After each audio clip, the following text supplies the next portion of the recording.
Title suggestion: the counterintuitive truth about conflict that the I Ching figured out 3,000 years ago.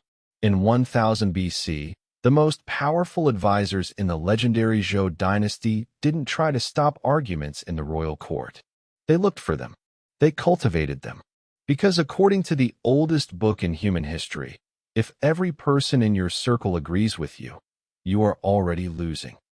We have been taught that conflict is a failure of leadership, a breakdown of communication, or a sign that a relationship is doomed. We spend our lives trying to smooth things over, to find the middle ground, to force a consensus that often leaves everyone equally dissatisfied. But the I Ching, the Book of Changes, makes a shocking claim that contradicts every modern HR manual and self-help guide on your shelf. It suggests that your greatest breakthroughs do not come from harmony, but from what it calls kuei, opposition. The oracle tells us that when two people or two ideas pull in opposite directions, they aren't breaking the system. They are powering it. Today, we are going to decode the 38th hexagram of the I Ching to understand why your biggest enemy might actually be your most valuable asset, and why the person who disagrees with you most fundamentally is the only one who can show you the truth you're too blind to see. To understand this wisdom, we must go back to the dawn of the Zhou dynasty, a time of terrifying transition. Imagine a world where the old gods are silent and the new ones haven't yet spoken. King 1, the architect of the I Ching, sat in a prison cell for 7 years, watching his world fall apart. He wasn't looking for positive vibes or motivational quotes. He was looking for the underlying patterns of reality, the gears of the universe that keep turning even when empires crumble. He looked at the nature of fire and the nature of water. He saw that they are opposites, yet both are required for life. This is the weight of the wisdom we carry. This isn't a philosophy of getting along. This is a manual for survival in a world that is constantly shifting beneath your feet. Now, look at our world. We are more polarized than at any point in modern history. We see opposition everywhere, in our politics, in our workplaces, even in our homes. We feel the weight of this friction every single day. We think we are living in a time of unprecedented chaos, but King Wen saw this 3,000 years ago. He realized that the tension you feel when someone pushes back against your idea isn't a problem to be solved. It is the friction required to start a fire. Think of the most successful companies of the last century. Think of Intel under Andy Grove, where disagree and commit was the law of the land. Think of the Wright brothers, who famously spent hours shouting at each other in their workshop, not because they hated each other, but because they knew that the only way to find the truth of flight was to beat their ideas against each other until only the strongest survived. Did you know that according to a study by the Harvard Business Review, teams that have high cognitive diversity but low psychological safety perform poorly, but teams with high cognitive diversity and high psychological safety outperform harmonious teams by nearly 30%? The I Ching knew this before Harvard existed. It knew that the goal isn't to eliminate the opposition, but to harness the energy it creates. Let us look directly at the source. The 38th hexagram, kuei, is composed of fire above and the lake below. The I Ching says, the judgment, opposition, in small matters, good fortune. Read that carefully. It does not say that opposition brings a grand, sweeping victory or a world-changing revolution. It says in small matters, good fortune. What does this mean in plain language? It means that when you are in a state of conflict with someone, when you are the fire and they are the lake, you cannot expect to change their soul or win the entire argument. If you try to force a grand reconciliation, you will fail. But if you focus on these small matters, the tiny, functional details of how you can work together despite your differences, you will find an unexpected path to success. Take the example of a modern startup facing a massive competitor. The founder wants to move fast and break things. The CFO wants to preserve capital and mitigate risk. They are in total opposition. The founder sees the CFO as a handbrake. The CFO sees the founder as a kamikaze pilot. If they try to resolve their philosophical difference, they will waste months in therapy and board meetings. The I Ching tells them, stop trying to agree on the philosophy. Focus on the small matter of next Tuesday's product launch. Focus on the one specific line item in the budget. By succeeding in the small, technical interactions, they create a bridge over the vast emotional divide. The actionable principle is this: when in conflict, stop debating the why and start coordinating the how. Don't look for a win-win scenario. Look for a work-work scenario. Think about this. Fire moves upward. Water moves downward. That is their nature. If you try to tell the fire to move down or the water to move up, you are fighting the universe.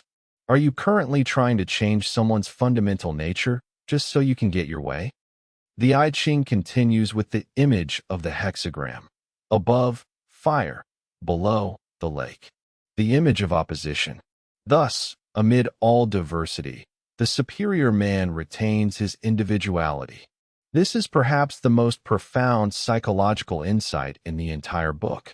We often think that to solve a conflict, we have to blend in, to compromise our values, or to become more like our opponent so we can understand them. The I Ching says the exact opposite. It says that the key to navigating opposition is to become more yourself, not less. Consider a leader like Steve Jobs. He didn't succeed by being a people person or by smoothing over his differences with the status quo. He retained his individuality to an extreme degree. He was the fire that refused to be put out by the lake of corporate mediocrity. But here is the secret. He didn't try to make everyone else fire. He used the opposition of people like Steve Wozniak or Tim Cook, people whose natures were fundamentally different, to ground his vision in reality. The superior man doesn't seek to be part of a oneness where everyone is the same. He seeks to be a distinct note in a complex symphony. The principle here is, integrity is the only antidote to polarization. If you lose who you are just to end a fight, you haven't won the conflict. You've just lost yourself. Let me tell you a story that isn't in the history books, but lives in the spirit of this teaching. There was once a powerful daimyo who was obsessed with consensus. He wanted his generals to agree on everything. If there was a dissenting voice, he would silence it or exile the speaker. He thought he was building a united front. One day, he visited an old monk and asked, "Why is my kingdom falling apart when I have eliminated all disagreement?" The monk took a cup of tea and poured it into a bowl of cold water. He said, "Now you have lukewarm water. It is not hot enough to brew tea, and it is not cold enough to refresh the traveler. By forcing everything to be the same, you have made everything useless." The daimyo realized that he didn't need agreement. He needed the heat of the fire and the coolness of the lake to coexist without destroying each other.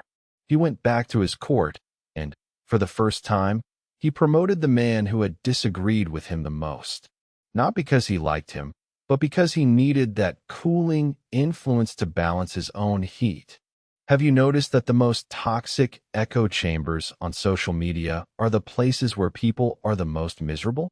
We think we want to be surrounded by people who agree with us, but studies show that confirmation bias actually increases anxiety and decreases creativity. We are literally starving for opposition, even as we run away from it. Now we come to the most warning-filled part of the 38th hexagram, the 6th line. The oracle says, "Isolated through opposition, one sees a pig covered with dirt, a carriage full of devils. First one draws his bow, then one lays it aside. He realizes it is not a robber, but a kinsman." This is the psychology of paranoia. When we stay in a state of conflict for too long, we stop seeing people as human beings. We see them as pigs covered with dirt. We see carriages full of devils. We think everyone is out to get us. We draw our bow, ready to fire, ready to destroy. But then, the I Ching gives us a moment of clarity. We lay the bow aside. We realize that the person we thought was a robber, someone trying to steal our power or our peace, is actually a kinsman. They are on our side, even if they are speaking a language we don't understand. Think of the infamous rivalry between Nikola Tesla and Thomas Edison. They saw each other as devils. They spent years trying to destroy each other's reputations in the War of the Currents. Tesla saw Edison as a brute. Edison saw Tesla as a madman. But history shows they were kinsmen in the truest sense. They were both obsessed with the same goal, lighting the world. If they had laid their bows aside sooner, imagine how much faster the 20th century would have arrived. The actionable principle. In the heat of an argument, ask yourself, am I fighting a devil, or am I fighting a kinsman whose methods I just don't like? 9 times out of 10, you are aiming your bow at someone who is trying to help you, but they are doing it in a way that irritates your ego. So, how do we apply this 3,000-year-old wisdom to your life this week? Not in some vague, spiritual sense, but in the trenches of your daily life. The I Ching doesn't want you to meditate on a mountain. It wants you to be effective in the world. Here are 3 specific, concrete things you can do this week to turn opposition into power. First, perform an opposition audit.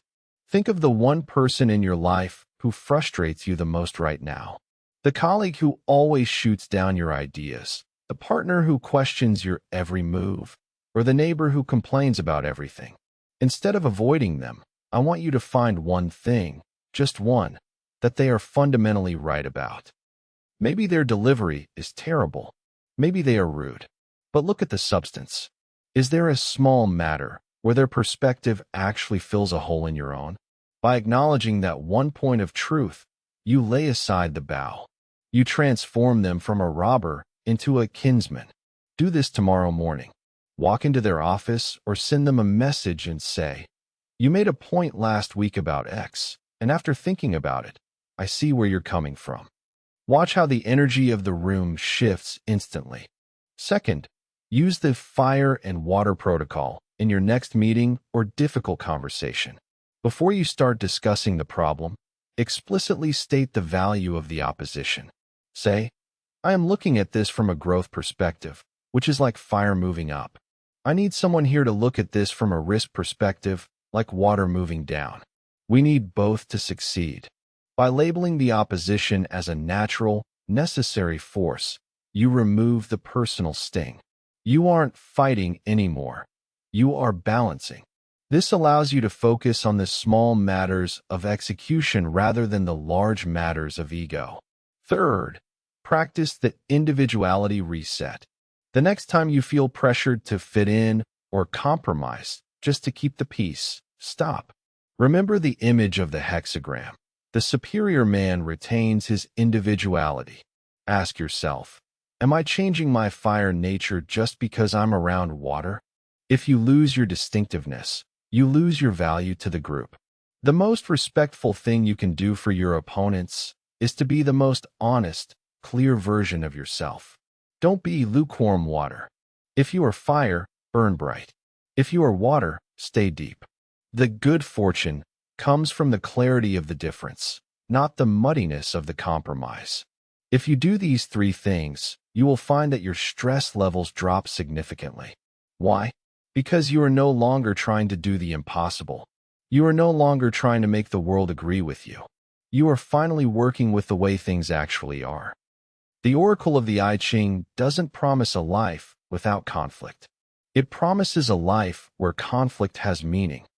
We began by saying that if everyone agrees with you, you are already losing. Now you know why. Without the lake, the fire has nothing to illuminate. Without the fire, the lake remains in the dark. Opposition is not the end of the road. It is the friction that proves you are moving.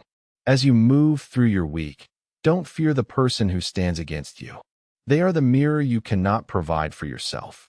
They are the kinsmen in the robber's mask. Lay down your bow. Look at the small matters. Retain your individuality. The world is shifting. The cycles of change are turning, And the only way to stay upright is to embrace the very forces that are trying to push you over. If you found this wisdom useful, you will find the deep dive playbook on the art of war, the military application of these very principles, at the link in the description. In our next episode, we will explore hexagram 39, obstruction, and what to do when the path ahead is completely blocked. Do not miss it, because the world will not wait for you to find your way. Remember, fire moves up, water moves down.